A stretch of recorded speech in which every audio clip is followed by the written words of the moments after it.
قسط میں ہم نے بات کی اردو کی ولادت کے تعلق سے ایک نظریے کی، پنجاب میں اردو کی پیدائش، جو نظریہ حافظ محمود شیرانی کا عطا کردہ تھا۔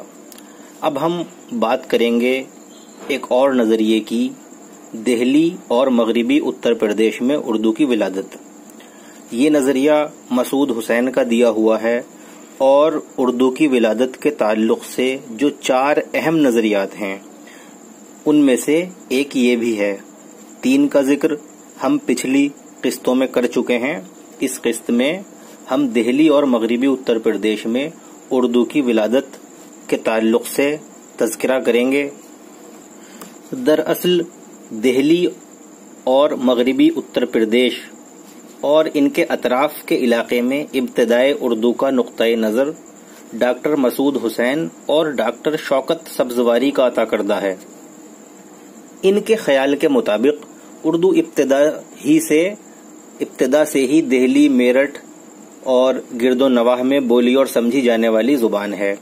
آغاز اردو کے تعلق سے آپ مغربی اتر پردیش میں اور دہلی میں اردو کی ولادت کو مرکزی حیثیت قرار دیتے ہیں۔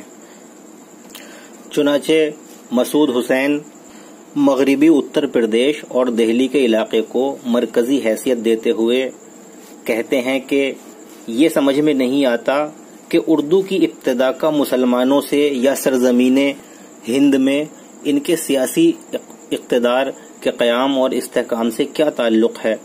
اردو میرٹھ اور دہلی کی زبان ہے، اس کے لیے کسی ثبوت کی ضرورت نہیں۔ ہمیں اچھی طرح معلوم ہے کہ اردو اپنے ہار سنگھار کے ساتھ دہلی اور یوپی کے مغربی اضلاع میں بولی جاتی ہے، لیکن ہمیں یہ معلوم نہیں کہ اس زبان کا آغاز انہی اضلاع میں ہوا یا کسی اور مقام میں جہاں سے اسے دہلی اور یوپی کے مغربی اضلاع میں لایا گیا۔ یہ سطریں مسعود حسین کی ہیں جو ہم نے آپ کے سامنے پیش کی۔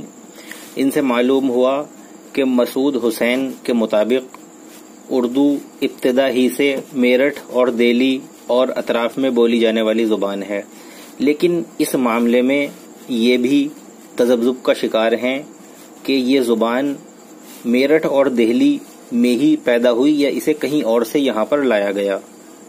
لیکن اپنی کتاب میں مسعود حسین نے اس تذبذب کو کافی حد تک ختم کرنے کی کوشش کی ہے، اور انہوں نے بہت حد تک یہ ثابت کیا ہے کہ اردو میرٹھ اور دہلی کی زبان ہے، اور یہیں کی زبانوں سے خلط ملط ہو کر اس کی پیدائش ہوئی ہے۔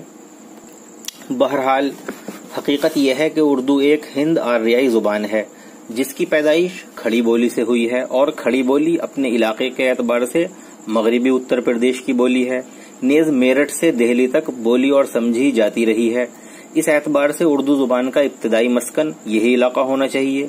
اگر تاریخ پر نظر ڈالیں تو یہ دور 1193 عیسوی کا دور ہے، جب مسلمان حکمرانوں نے میں دہلی کے شمالی ہند پر اپنی حکومت کی بنیاد استوار کی۔ یہاں ایک غور طلب بات ہے کہ اسی نقطے کا انکشاف اپنی تحقیق میں حافظ محمود شیرانی نے بھی کیا تھا، جو پنجاب میں اردو کی پیدائش کے قائل ہیں۔ انہوں نے کہا تھا کہ دہلی اور گرد و نواح میں اردو مسلمانوں کی پنجاب سے آمد پر ان کے ساتھ آئی، جیسا کہ ہم پچھلی قسط میں سن بھی چکے ہیں، ہم بیان کر چکے ہیں یہ بات۔ لہذا یہاں پر 2 نقطے سامنے آتے ہیں۔ ایک تو یہ کہ پنجاب ہی میں اردو کی ابتدا ہوئی اور 1193 عیسوی میں مسلمان اس زبان کو اپنے ساتھ دہلی اور مغربی اتر پردیش میں لے آئے۔ دوسرے یہ کہ اردو کی پیدائش دہلی اور گرد و نواح میں ہی ہوئی ہو، لیکن پنجاب میں بھی جس زبان کی ابتدا ہوئی تھی، آپس کے رہن سہن سے جو زبان وجود میں آئی تھی، وہ مسلمانوں کے ساتھ جب دہلی آئی تو وہ اسی زبان میں مدغم ہو گئی ہو جو دہلی میں پہلے سے ہی پھل پھول رہی تھی، جسے ہم اردو کے نام سے جانتے ہیں۔ تو اس دوسرے نظریے کے مطابق جو ابھی ہم نے بیان کیا، یہ نتیجہ نکل سکتا ہے کہ اردو کی پیدائش تو ضرور دہلی میں ہی ہوئی، لیکن پنجاب میں بھی کسی زبان کی پیدائش ہوئی تھی یا پیدائش ہونے کے قریب تھی، جو وہاں کے مسلمان جس زبان میں بات چیت کیا کرتے تھے، اور جب وہ دہلی آئے تو ان کی زبان پھر اس دہلی والی زبان میں گھل مل گئی اور اس کو زیادہ تقویت ملی. اس طرح سے اردو کی پیدائش ہوئی اور اس کا ارتقا ہونا شروع ہوا. اور پھر ہم دیکھتے ہیں کہ پنجاب میں بعد کے زمانے میں اردو نظر نہیں آتی، یعنی جو زبان بنی وہ ساتھ میں دہلی آ گئی. اگر یہ زبان سوچا جائے کہ واقعی پنجاب میں پیدا ہوئی اور پنجاب میں ہی اس کی نشو و نما ہوئی، تو پھر یہ زبان پنجاب میں باقی رہنی چاہیے تھی، کیونکہ جو لوگ پنجاب سے دہلی کے علاقے میں آئے تو ایسا نہیں کہ وہ سارے کے سارے لوگ ہی ایک وقت میں آ گئے ہوں، تو اس زبان کا وہاں موجود رہنا قرین قیاس تھا اور بہت حد تک ممکن تھا، جو کہ نہیں ہے. وہاں پر اردو نہیں بولی اور سمجھی تو البتہ جاتی ہے، لیکن وہاں اردو بولنے والے نہ کی برابر ہیں. تو اس سے یہی نتیجہ نکلتا ہے، مسعود حسین کے خیال کو تقویت ملتی ہے کہ اردو کی پیدائش تو دہلی اور میرٹھ کے اطراف میں پہلے سے ہی ہو چکی تھی. جس وقت مسلمان 1193 عیسوی میں دہلی اور گرد و نواح میں آئے، اس وقت اردو پھل پھول رہی تھی اور ان کی زبان بھی اس میں آ کر گھل مل گئی. اس طرح اردو نے اپنی ارتقاء کی منزلیں طے کرنا شروع کی. بلکہ یوں کہیے کہ پنجاب سے 1193 عیسوی میں مسلمانوں کے آنے کی وجہ سے اردو کو ترقی کرنے کے اور زیادہ مواقع میسر ہوئے، اور اس طرح کھڑی بولی کے ذریعے دہلی اور مغربی اتر پردیش میں جنم لینے والی اس زبان میں پنجابی اثر اپنی انتہا تک رونما ہو گیا، جس کی تفصیل محمود شیرانی نے جا بجا پیش کی ہے. اس صورت میں اردو پنجاب کی نہیں بلکہ دہلی اور مغربی اتر پردیش کی پیداوار، یہاں کی پیدائش کہلائے گی، اور کھڑی بولی اردو کی ماں کی شکل میں جانی جائے گی. البتہ یہ ضرور مانا جائے گا کہ پنجابی سے اردو کو ارتقاء کی منزلیں طے کرنے اور ایک بہترین معیاری زبان کی شکل اختیار کرنے کا موقع ملا.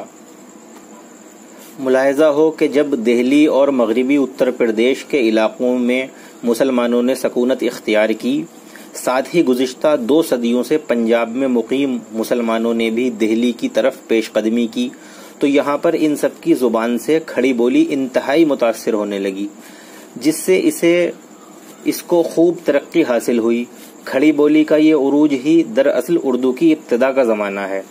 اس زمانے سے پہلے اگر کسی تحقیق کے مطابق کوئی ایسا مواد ملتا ہے جسے اردو کی طرف موسوم کیا جاتا ہو، تو سمجھنا چاہیے کہ اس کا تعلق بھی اردو کی ابتدا سے ہی ہے. جہاں اردو کی ایک دم ابتدائی شکل کھڑی بولی کو ہی تسلیم کرنا بیجا نہ ہوگا. مسلمانوں کی آمد اور ان کی زبان کی آمیزش سے کھڑی بولی نے جو نیا اسلوب اختیار کیا اسے پہلے ہندی کہا گیا، ہندوی، ہندوستانی، دہلوی ان ناموں سے پکارا گیا، اور پھر ریختہ نام سے بھی پکارا گیا. کچھ عرصے میں اسے اردو معلیٰ یا زبان اردو معلیٰ کہا گیا، اس کے بعد زبان اردو کہا گیا. پھر ایک وقت آیا کہ اسے صرف اردو ہی کہا جانے لگا، جو کہ آج تک جاری ہے. اس پورے عمل میں اردو کو ہریانوی بولی سے بھی قابل ذکر تقویت حاصل ہوئی. اس طرح یہ نقطۂ نظر کہ اردو کی پیدائش دہلی اور مغربی اتر پردیش میں ہوئی حقیقت کے زیادہ قریب محسوس ہوتا ہے، ورنہ اگر اس نقطۂ نظر کو مانا جائے، اس کی تائید کی جائے جو حافظ شیرانی کا ہے کہ پنجاب میں اردو کی ولادت ہوئی، اس کو درست مان لیا جائے، تو پھر یہ سوال اپنی جگہ پر برقرار رہے گا کہ آخر کیا وجہ ہے اردو پنجاب میں پیدا تو ہوئی لیکن اب وہاں اس کے بولنے والے الا ماشاء اللہ ہی ملتے ہیں، جبکہ دہلی اور مغربی اتر پردیش میں اس زبان کے بولنے والے سب سے زیادہ ہیں، بلکہ یہاں کے باشندوں کی مادری زبان ہی یہ ہے. تو دوستو، اردو کی پیدائش کے تعلق سے 4 اہم نظریات پر ہم نے گفتگو کی. اب ہم مجموعی تاثر پر گفتگو کریں گے، لیکن اگلی قسط میں. اب ہم آپ سے اجازت چاہتے ہیں. ہمارے چینل کو سبسکرائب کرنا نہ بھولیں، ویڈیو کو لائک کریں. اللہ حافظ.